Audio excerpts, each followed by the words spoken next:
Jangan pernah takut gagal, karena gagal itu adalah bagian daripada proses kita bertumbuh dan berkembang. Kalau kalian diem di situ karena hanya takut melompat, karena terlalu berpikiran untuk gagal, sorry, you are fail already. Dengan tidak mencoba, you are fail already. You feel enough is good, tapi dalam hal apa dulu? Kalau misalnya, kalau saya diajarin sama bapak saya dulu ya, let's say, kalau kita bekerja, uang itu penting, penting banget. Cuman bukan segalanya. Penting bukan segala, tapi gimana kita merasa cukup dengan rezeki yang Tuhan kasih ke kita. Thank you Tuhan, saya merasa cukup. Thank you, terima kasih, sukses semua. Ya. Tapi kalau dalam mengeksplor potensial diri, jangan pernah bilang cukup, Never feel enough. Never. You need to keep digging your potential. You need to keep stretching your potential. Kembali lagi bersama saya G. Karno, dan di episode kali ini saya pengen ngobrol dengan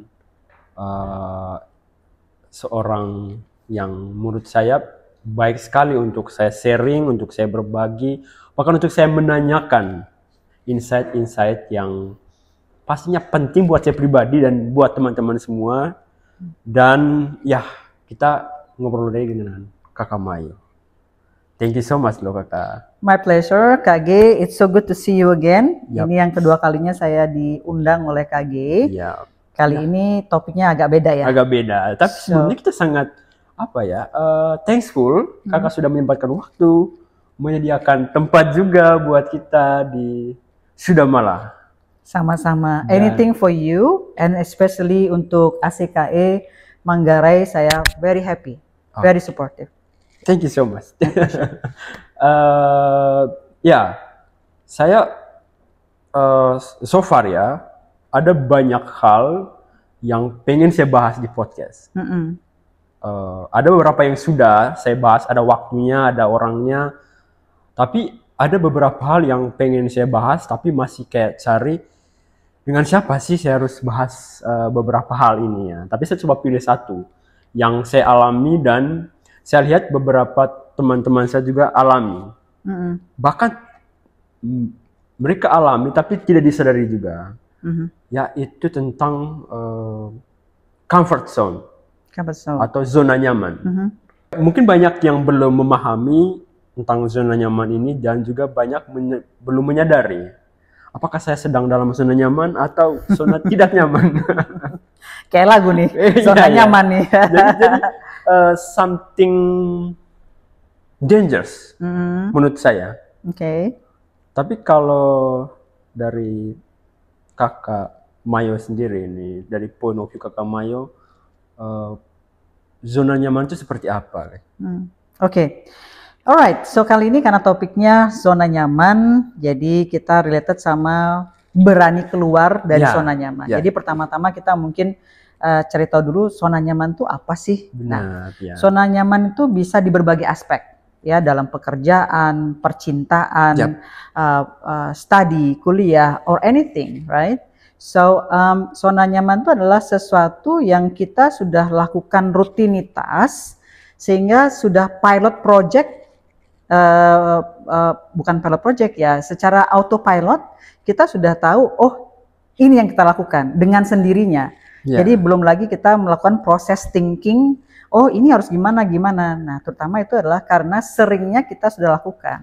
Misalnya let's say kita sudah berada di posisi itu yang sama, let's say mungkin 3, 5, 6, 7 tahun, jadi otomatis di tahun ke-8 tuh udah in the blink of eyes kita udah tahu mau ngapain.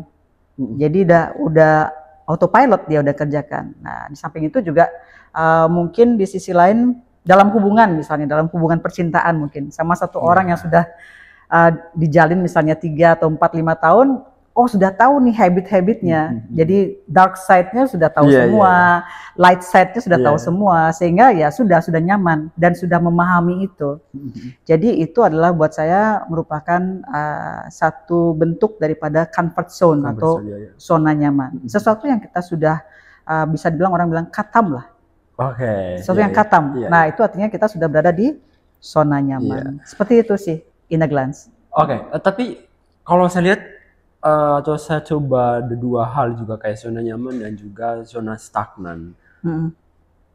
Karena kita nyaman, tapi rasanya tidak bertumbuh gitu. Ada juga hal yang kayak begitu kan. Tapi bedanya gimana sih Kak? Oke, Kak G, itu balik lagi sama purpose dari masing-masing orang. Purpose-nya ada orang itu dan juga balik lagi sama priority orang itu. Misalnya ada orang berpikiran begini, purpose-nya dia adalah let's say dalam bekerja, enggak, purpose-nya cuma paketnya aja. Yang penting paketnya udah sesuai dengan yang saya mau, masalah nanti naik nggak naik pangkat ya terserah, nggak apa-apa. Ada yang begitu. Tapi ada juga yang lain purpose-nya apa? Dia career oriented. Jadi dia bilang, oh ya udah nggak apa-apa deh, yang penting ini kalau bisa dia naik posisi, dipromosikan, dia lebih ke jabatan misalnya. Nah, kalau related sama pertanyaannya KG itu adalah balik lagi sama purpose-nya individual itu, priority-nya apa, itu yang menentukan.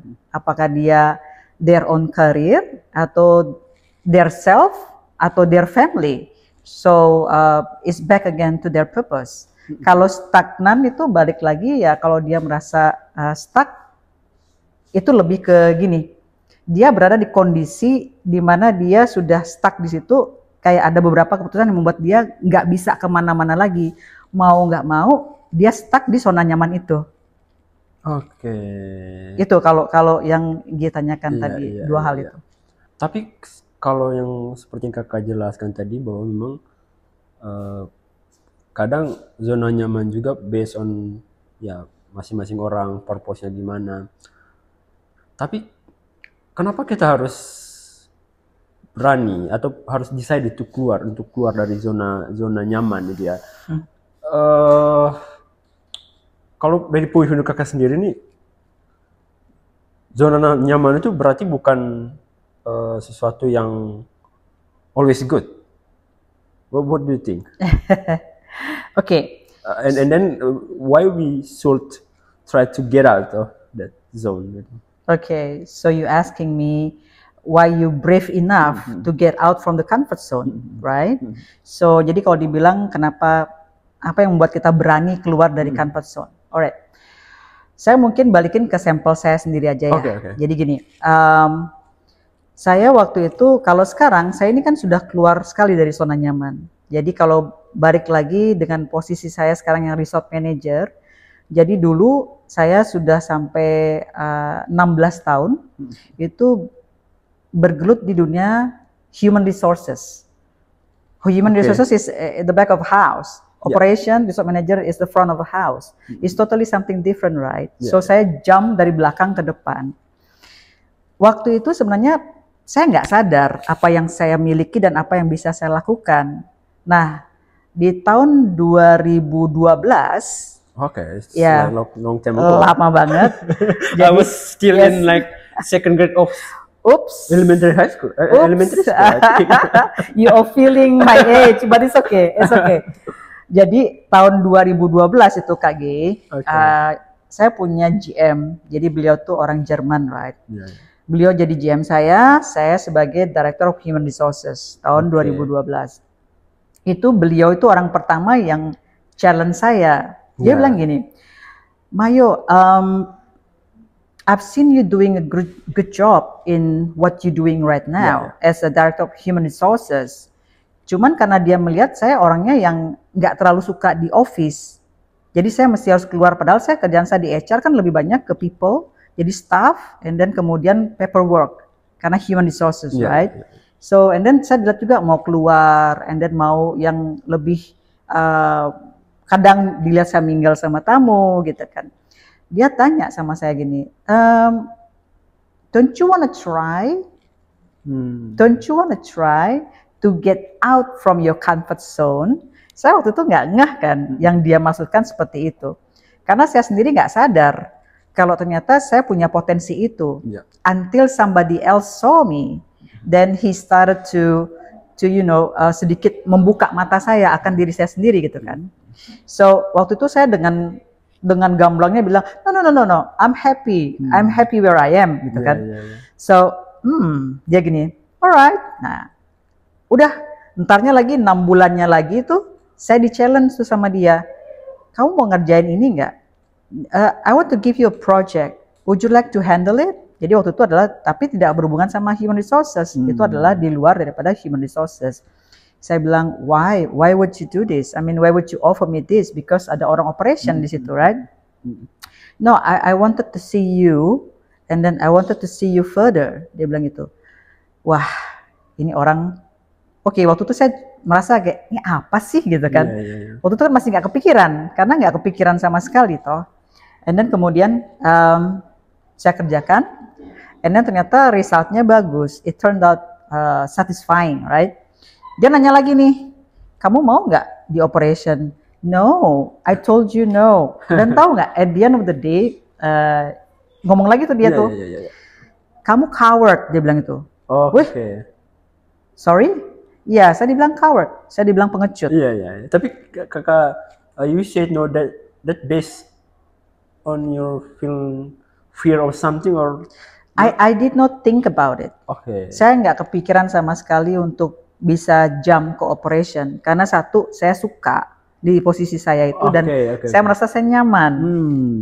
Saya suka dan saya nyaman di posisi itu. Saya sangat menyukai itu. Ya kan? Kalau dibilang takut, waktu itu belum kepikiran. Jadi waktu beliau tanya saya lagi, jadi dia, so what do you think about it? Dia bilang itu, karena udah selesai ini satisfying kan, dia nggak nyerah di situ, karena dia melihat saya punya potensi. Cuman somehow saya tetap masih bilang nggak mau.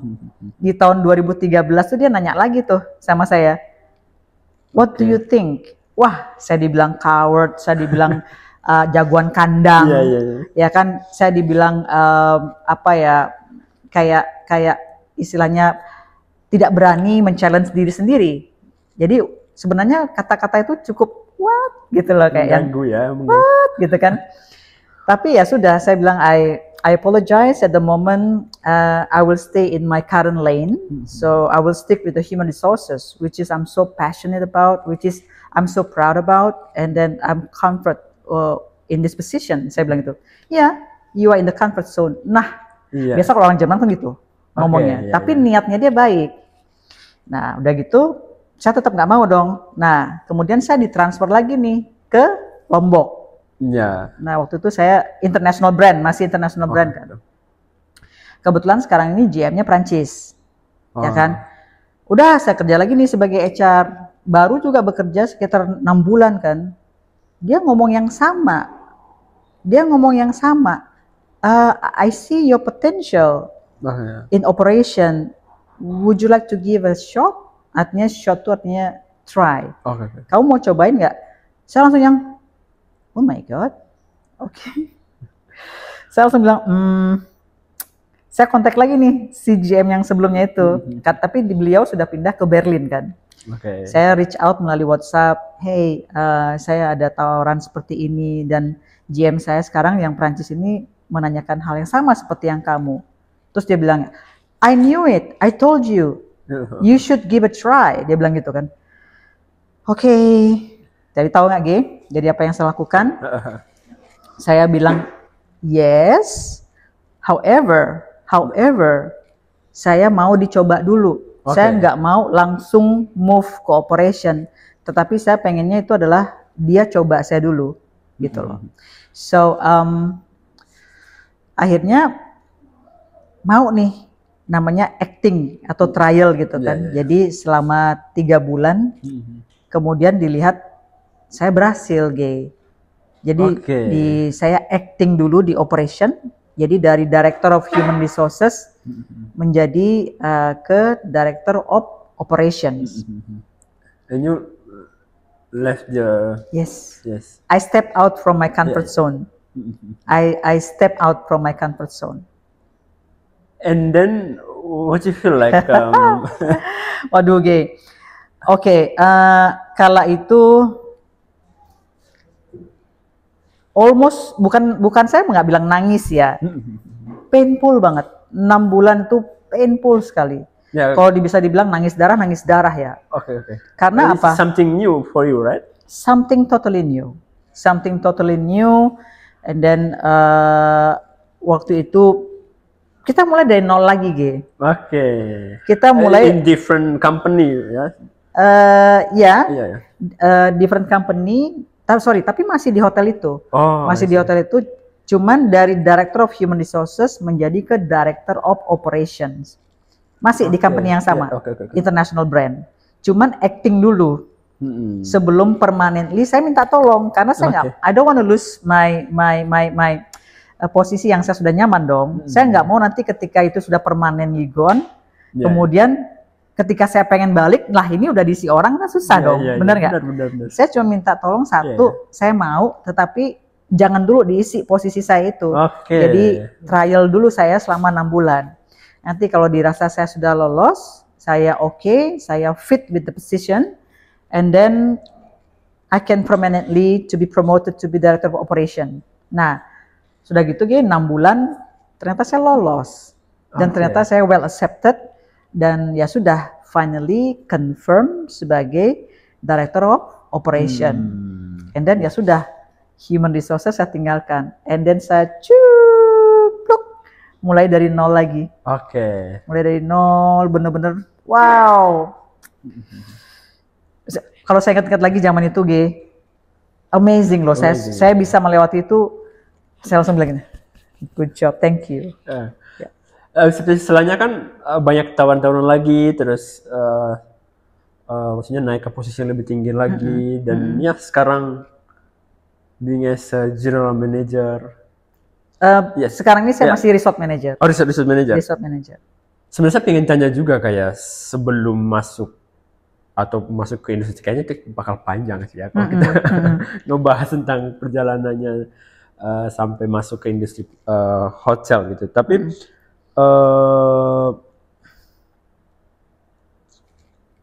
mungkin karena umur saya masih sangat muda ya, banyak hal yang menurut saya itu cukup buat saya gitu. Terlalu muda gitu. Iya. You are just too young to be enough. No. Too young gitu. I mean, it's time to ask you gitu. Apa ya?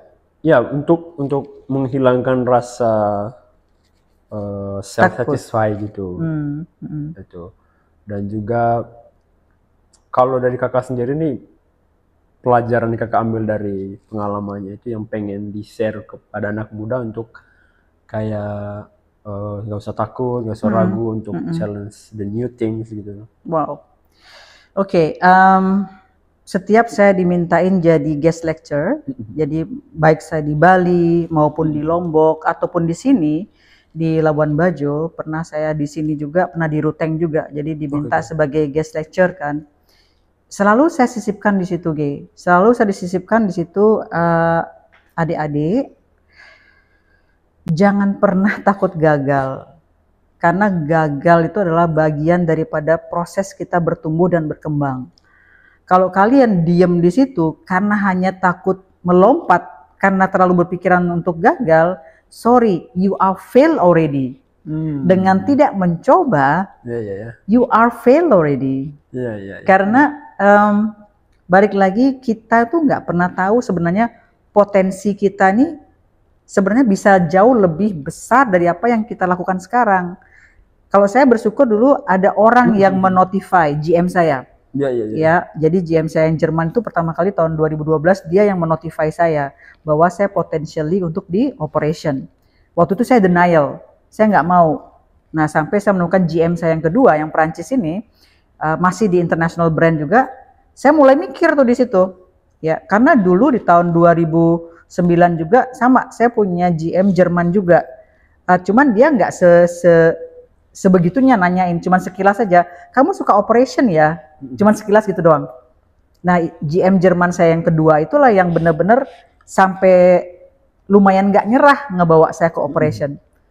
Nah GM saya yang Prancis inilah akhirnya saya confirm bahwa okay, I will give a shot, I will give a try. And then saya move. Jadi balik lagi, kalaupun nanti saya gagal, misalnya, I don't regret it. Saya tidak pernah menyesal akan kegagalan, saya tidak pernah takut akan kegagalan, karena saya selalu merasa coba aja dulu, coba aja. Makanya balik lagi kalau setiap saya jadi guest lecture, kalau saya ngasih pertanyaan kan, ini kadang-kadang sampai 50-100 anak kan, saya ngasih pertanyaan. Oke, adik-adik, kalau ini begini, ini, oke, siapa yang bisa jawab?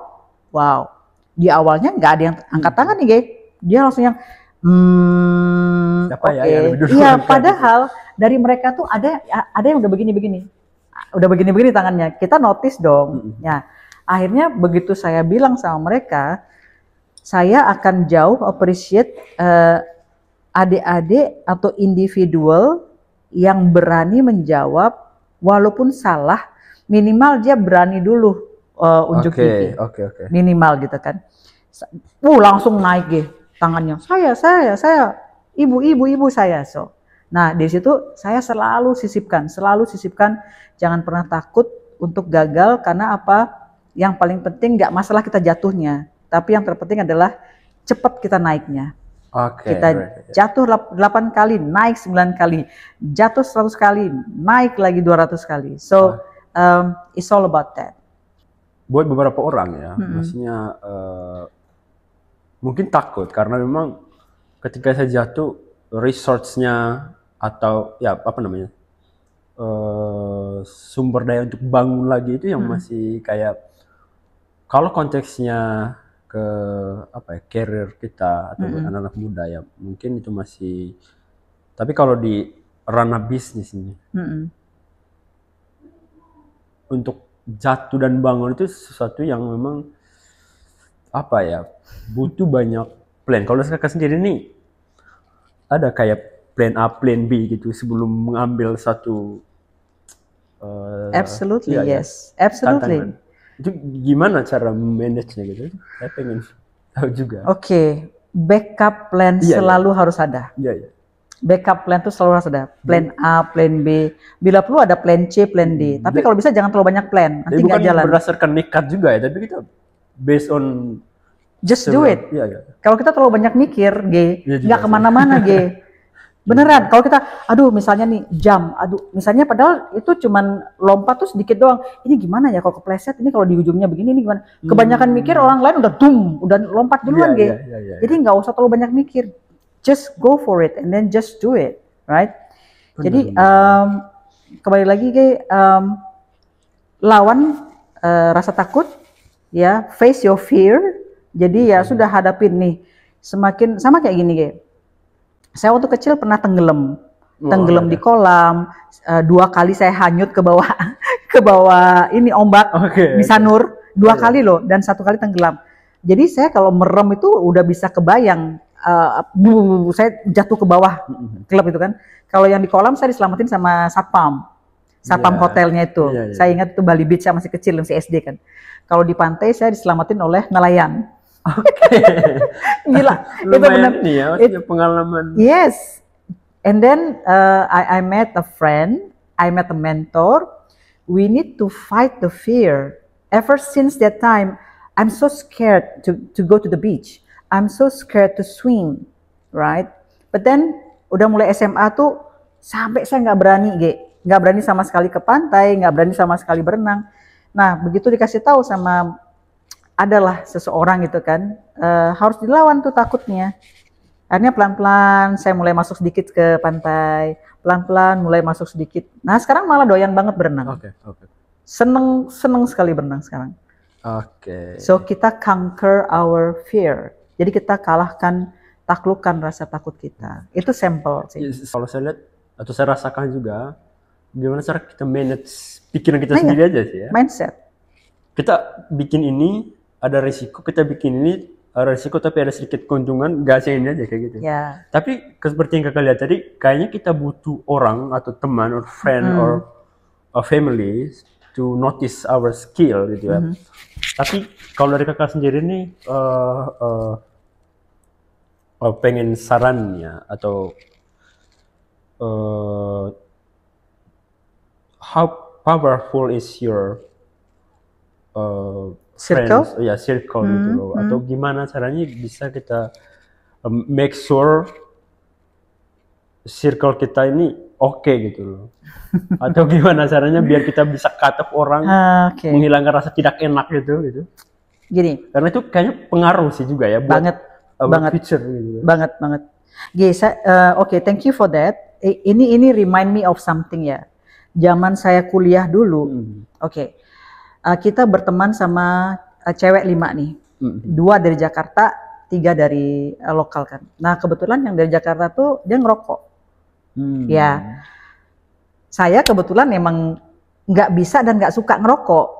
Oke. Kemudian kalau minum alkohol itu cemeng banget, nggak terlalu bagus juga gitu kan. Kemudian mereka mulai nih mempengaruhi nih. Satu lagi mulai teman saya ngerokok nih. Satu lagi nih mulai ngerokok lagi. Tinggal saya doang dong, G, yang nggak ngerokok dan minum alkoholnya pun nggak terlalu sebagus mereka itu kan. And you know what, G? Mereka tinggalin saya loh. Yes, I was so sad at that time ya. Saya masih kuliah, I was so sad. Karena kalau saya jalan sama yang bertiga ini sebenarnya saya oke banget. Sampai itu datang yang 2 itu dan it's just change, right? And then saya bilang sama bapak saya, sama almarhum bapak saya kan cukup dekat ya. Saya cerita, bapak saya bilang gini, seharusnya kamu berterima kasih sama Tuhan. Dengan mereka hilang, kamu bisa menjaga warnamu sendiri dan kamu bisa menjaga your true self. Tanpa kamu harus ikut-ikut menjadi seperti mereka. Karena if we change ourselves just being accepted in a certain circumstances or in a certain circle, capek juga ya. That's not healthy. That's not healthy at all. So, jadi kita harus berani tetap kita tahu value kita tahu warna kita tahu karakter kita, and then kita berada di circle yang memang sesuai dan membuat kita nyaman. Do not be in the circle that you don't belong there, gitu. Jadi ini juga salah satu kita berani keluar dari zona nyaman. Karena kebanyakan orang nyaman itu kok for the sake to be accepted, mereka merubah karakternya. Karena mereka mengorbankan beberapa hal yang apa ya? Hanya untuk bisa diterima. Iya, dan bisa diterima dan apa ya? Membunuh rasa ketidakenakan itu yang kayaknya masih sulit ya kalau saya pribadi juga seperti itu. And then being a people pleaser juga apa ya? Oh, people pleaser. It's really not my cup of tea. Dan capek juga ya jadinya. Capek. Energi drown banget. Jadi sekali lagi sorry, pilih circle kita baik-baik, pilih circle yang memang hanya memotivasi, mengangkat dan menerima our shortfalls, kekurangan kita, dan di situ sama-sama saling mengangkat di situ. Itu benar-benar harus pilih circle kita dengan baik. Merasa ya, mungkin karena memang banyak yang belum saya alami juga so far ya. Being saya sekarang masih 21.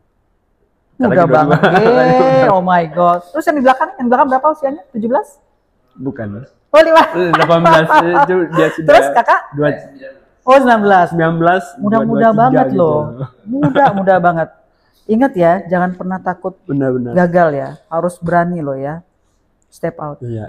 Sebenarnya ya dengan sumber daya yang kita punya, perkembangan teknologi saat ini sih kakak. Semua hal itu tersedia. Kalau kita buka media sosial,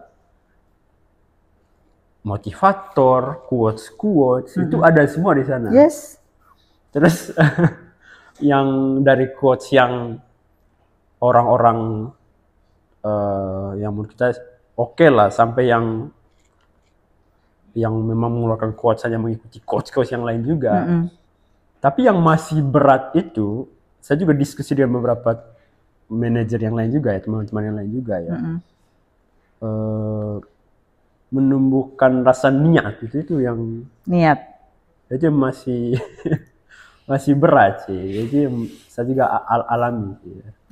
Dan itu juga yang membuat kita tetap selalu di posisi yang kita saat ini ya. Kalau menurut saya sendiri itu merasa cukup, it's something dangerous nggak sih? Iya banget. Maksudnya ada beberapa orang yang memang I'm born this way and then I'm fated to be this way. Dari kakak sendiri gimana? Balik lagi. Oke. You feel enough is good, tapi dalam hal apa dulu? Kalau misalnya, kalau saya diajarin sama bapak saya dulu ya, let's say kalau kita bekerja, uang itu penting, penting banget. Cuman bukan segalanya. Oke. Penting bukan segalanya, tapi gimana kita merasa cukup dengan rezeki yang Tuhan kasih ke kita. Thank you Tuhan, saya merasa cukup. Thank you, terima kasih, sukses semua. Ya. Tapi kalau dalam mengeksplor potensial diri, jangan pernah bilang cukup, Never feel enough. Never. You need to keep digging your potential. You need to keep stretching your potential. Wah, yang tadinya kita pikir kita nggak bisa, oh ternyata bisa. Misalnya nih, kita mau melompat nih, misalnya mau melompat kali, merasa, aduh, ini kalau 6 meter ini kok ini banget ya, ini aku bakalan kepleset. Ternyata ketika ditutup matanya oleh coach atau siapa, jadi cuma dibisikin, nggak lihat siapa-siapa, hanya dibisikin sama coach terus. Kamu tahu nggak, kamu tuh punya power yang strong. Kakimu tuh cukup untuk menggapai 6 meter itu. Bahkan kakimu bisa mencapai 7 meter. Dibilangnya 7 meter, padahal ini cuma 6 meter doang kan.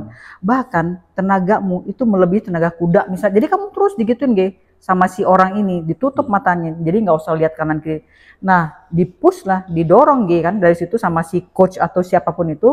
Dan lari, cus, beneran.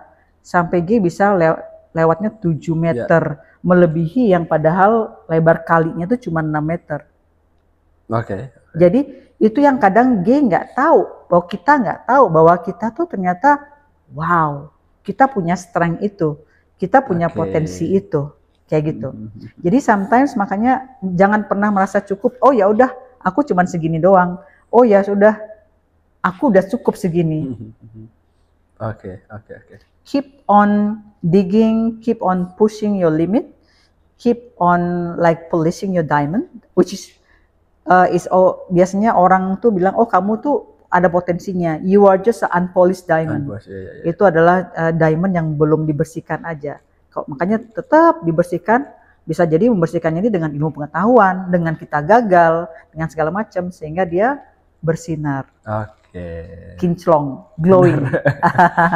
Gitu. Jadi seperti itu, kalau dari kakak sendiri ini kan manager resort ya. I'm a bit curious. Are you in comfort zone atau masih kayak pengen cari lagi gitu ya? Maksudnya di karirnya gitu, maksudnya pengen cari lagi yang lebih. Kalau dibilang saat ini di comfort zone, sama sekali belum. Karena masih terlalu banyak yang masih saya pelajarin. Oke. Banyak sekali. Di posisi ini nih masih banyak yang harus saya pelajarin. At the edge ya, maksudnya kayak dengan posisi sekarang, masih banyak kan ya? Masih. Belajar ya? We only stop learning when we die. Right. We only stop learning when we die. As easy as that. Semasih kita, yang saya misalnya, I will be very frank, saya udah hampir 50 tahun ini, sampai sekarang pun saya masih banyak yang harus saya lakukan, masih banyak yang harus saya pelajari, banyak banget, banyak sekali. So apalagi saya baru keluar dari comfort zone. Kalau saya di posisi saya dulu, wah itu rasanya udah begitu aja udah beres. Tapi kalau sekarang ini harus gimana ya, ini harus gimana, banyak sekali. Dan saya beruntung saya dikelilingi oleh orang-orang hebat, orang-orang kuat, dan orang-orang yang profesional di bidangnya. Jadi mereka yang bisa saya tanyakan. Tapi mungkin yang terakhir nih kakak ya, buat kita bertiga di sini dulu. Nextnya baru atau bonusnya buat teman-teman yang menonton ya. Ya boleh. Tadi kita sudah cerita banyak tentang zona nyaman, gimana rasa keluar atau melawan rasa takut, menemukan niat dan sebagainya. Kalau kakak sendiri sampai di titik ini ya, kalau menurut saya, it's stabil buat kakak sekarang kan. Zona yang nyaman kalau saya lihatnya terus stabil untuk semua hal gitu kan. saya agak penasaran dari awal kakak masuk di industri sampai sekarang itu, mungkin 1-2 hal yang membuat kakak itu bisa sampai di titik ini, dan juga mungkin poin-poin yang bisa share ke saya. Pada teman-teman juga. Saya share buat KG, buat kakak-kakak yang di belakang, dan juga buat rekan-rekan audiens yang menonton ini. Satu itu adalah kita harus berani mengalahkan rasa takut. Ya, itu yang harus kita berani dulu. Yang kedua adalah kita berani untuk gagal. Kita harus sudah persiapkan. Bukannya kita berharap gagal. Ada orang bilang gini, loh kenapa kita harus gagal? Kan bisa lihat kegagalan orang lain. Ya, it's fine. It's up to you how you observe it. Bagaimana cara orang belajar atau cara orang mencari pengalaman kan beda-beda. Ada yang dia harus mengalami, atau ada juga dengan cukup melihat pengalaman orang lain atau kegagalan. Itu yang kedua. Berani, dan kegagalan itu adalah bagian dari proses. Coba kalau kita lihat lampu, do you think lampu ini langsung diciptakan oleh Opa Thomas Edison itu kan butuh 999 kali kegagalan. Trialnya kan. Yes, ke 1000 baru Opa Thomas berhasil menemukan lampu, ya kan? Terus kemudian yang lain-lainnya. Jadi do not afraid to fail, itu loh. Ya, kalahkan rasa takut, jangan takut untuk gagal, dan pilih circle dengan baik. Jangan merubah warna atau karakter hanya untuk bisa diterima di circle itu. Ya, tetap kita respect sama orang, jangan juga terlalu kamu bukan circle saya, nggak gitu juga. Tetap kita respect sama semua circle, tetapi kita tahu circle yang benar-benar diri kita itu circle yang mana, gitu. Jadi itu beberapa tips, dan satu lagi, pastikan kalau bisa cari mentor. That's a good point ya. Ya, cari mentor. Jadi kita lihat, walaupun kita nggak kenal sama orang itu, saya begitu dulu ya. Saya dari SMP sudah berpikiran begitu loh, cari mentor. Jadi orang yang saya anggap bagus itu dia adalah mentor saya. SMA, kemudian kita lihat, dan punya mentor tuh nggak mesti harus satu, boleh 2 atau 3, tapi jangan kebanyakan. Nanti takutnya kita memprosesnya tuh susah. Membandingkan karena terlalu ya. Saya punya 2 biasanya ya. Jadi misalnya kalau ini dia bagus dalam hal ini, saya tulis, saya catat, saya simpan. Kalau ini bagus dalam ini, saya tulis, saya catat, saya simpan, and then saya combine. Tapi saya tidak mau mengcopy gaya dia. Saya tidak mau mengcopy gaya dia. Saya tampilkan dengan versi saya. Tetapi insight-nya saya ikutin cara dia seperti ini, kayak gitu. Kalau bisa cari mentor. Nah, kalau emang nggak kenalan sama orang itu. Kalau misalnya nggak punya mentor, cari buku. Misalnya ada bilang, saya pengen banget kenal sama Steve Jobs, tapi gimana ya, orangnya udah meninggal? Kan ada bukunya. Kalau males baca, tinggal lihat di YouTube, ya kan? Jadi mentor itu penting banget, circumstances, circle, mentor itu penting banget. Itu yang bisa saya kasih tipsnya buat rekan-rekan dan juga audience. Thank you so much. Tadi kalau sebenarnya kalau untuk menemukan mentor atau kita mau menawarkan diri sebagai anak yang pengen dikasih masukan dan sebagainya, mungkin berat ya. Kayaknya kita kalau kita sendiri saja mau deketin orang-orang besar, ya mungkin kita orang-orang besar atau orang yang berpengaruh dalam baju ya, kayaknya kita perlu punya pengaruh dulu dikit gak sih? Kita harus punya value dulu baru. Tapi kayaknya baca buku paling benar juga sih, paling gampang. Jadi kita tidak perlu benar-benar baca buku, dari nol. Lihat YouTube. Tapi kalau merasa misalnya gini, dia merasa, kita merasa orangnya terlalu kecil ya. Sedangkan mentor yang kita mau tuh terlalu tinggi. Sebaiknya kita adjust dulu nih untuk bisa naik ke sana, kan kita perlu tangga. Jadi kita lower expectation dulu, lower dulu nih di sini sampai dapat segini, kita kan naik. Dapat lagi mentor yang agak rendah dikit, kita naik lagi. sampai kita bisa menggapai mentor yang terlalu tinggi itu yang tadi G bilang, pasti kita bisa akan reach out ke orang tersebut. Kita yang adjust lagi, ini gimana? Tapi minimal kita coba, kalau nggak bisa adjust lagi, mentornya segini. Menarik. Tapi above of all kayaknya take action ya itu sangat penting juga. Jadi membaca mungkin harus diimbangi juga dengan actionnya. Saya pikir sekarang sudah banyak di internet, banyak di media sosial. Tapi kayak untuk melangkah, memindahkan kaki kita, action itu something struggle. Balik lagi, motivasinya apa, minatnya apa, mindsetnya apa, itu. Percuma kan misalnya kayak saya nih, aduh saya pengen bodybuilding, tapi saya nonton dia, wah bodybuilding bagus tuh, tapi saya makan terus ayam geprek, ayam lalapan, KFC, McDonald, nggak align dong. Benar. Jadi mau nggak mau saya harus bisa menjadi bodinya seperti itu, atau bodybuilder yang versi cewek ya, atau misalnya menjaga porsi tersebut, ya kita harus sesuaikan. Oh berarti intermittent minimal ini, makan minimal ini, karbonya segini.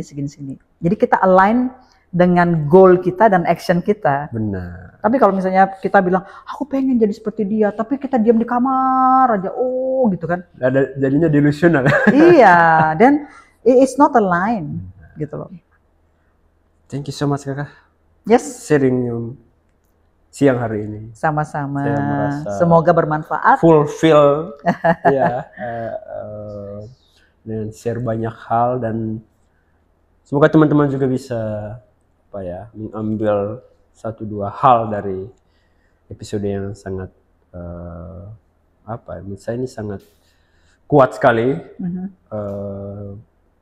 Memang bisa mengambil beberapa hal yang kakak sampaikan tadi, tapi lebih daripada itu, take action itu ya sangat penting dan dilakukan secepat mungkin sih kalau bisa. Yep. Thank you so much kakak Mayo. Yes, sudah sama-sama menyediakan waktu, menyediakan sudah malah di ballroomnya yang sangat keren ini, dan sampai ketemu di next episode. Yes. Semoga kita bisa ngobrol lagi di next episode. Amin. Membahas hal-hal yang penting lagi yang pastinya membangun, dan personally sangat butuh banyak lagi masukan-masukan, sharing-sharing seperti ini. Ya. Saling mengisi dan saling memberikan masukan. Ya. Itu saja teman-teman, sampai jumpa di next episode bersama Budget Talk Podcast. See you.